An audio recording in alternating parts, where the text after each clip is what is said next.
Ulat Khuborjylla CH Vijaya Shankar haga shipau tarik nailar ulasam khatsan tli ki yet Khmat bakerpang shaki Samla ki Duna Khuborjylla halok bhavan balai ngobha daga Composite Regional Center for Skill Development, Rehabilitation and Empowerment of Persons with Disabilities CRCSRE Shillong. Haga jingkran lengkot ulat ulayaro eka CRCSRE kabala kener ki kiti jingerap shaki para breu ki bangat haga nikalanot.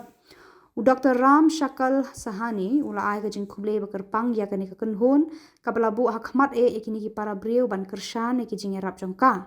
Uba El Kenjing Commissioner nak benta kini ki breu ki Duna Khuborjylla bat ka kong Bridget Warshong Deputy Commissioner nak benta ki Duna Khubormet bat bor perkhat kira dan lang hagani ka jingelang bakerpang hagani kasni.